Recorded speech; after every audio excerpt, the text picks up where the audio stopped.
Good afternoon. Welcome to Bugs Bird TV vlog. I'm here to share the Word of God about encouragement of the Bible. At the Bugs Bird TV, it's sharing the Word of God on social media, on YouTube, Facebook page, the encouragement. Topic about humbleness. In James 14, humble yourself before the Lord and He will lift you up. So, main topics about the humbleness in Philippians also in 2:3 about humility. Humility in the way of Christ. The three kinds of humility. Humility, put to other before yourself. Second, humility, reject, drive, and selfish. Number three, humility and honor God. And God exalt to the humble. Ibig sabihin mga kapatid, the Bible, tuturo po ng about humbleness. Based in the Bible, the humility. Ano man ang mga kayamanan dito sa mundo mga kapatid, ay huwag nating ipagyabang.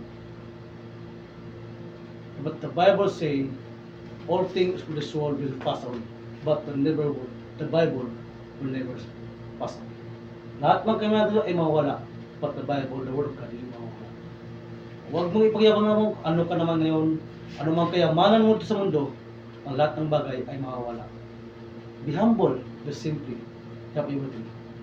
Worship God, to honor God, na ikaw ay magpapatuloy sa Panginoon, i-focus the Lord. Na simple mga kapatid, huwag kang magyabang, kung ano ka naman, kung mayaman ka naman, ano man ang nasa iyo, Father. Glory to God, praise God, dahil ang Panginoon ay magbigay ng blessing sa iyo, Panginoon. Ano man ang nasa Bible, have a humility, be humble, mga kapatid. True God, the Bible, we honor you. Ipakita sa mundo, kapatid, anuman ang makayamanan natin, anumang nabili natin, anumang sinut mo, pakita din, be example. You are the salt of the light of the world. As a Christian, mga kapatid, OFW ka man, nasa Pilipinas naman, ipakita ng kapatid na tayo bilang example sa bawat isa. I-encourage sa bawat isa, kapatid, na patuloy tayo nandiyan sa Panginoon and to be humble. No? The Bible says, be humble, kapatid. Huwag kayo magsuyon dito sa sanlibutan. Dahil kung ikaw, ang pagdating ng Panginoon, ay tayo humble, ay sama-sama tayo. Patuloy mga kapatid, ay nag-share, Bugs Bird TV, ay nag-share about encouragement.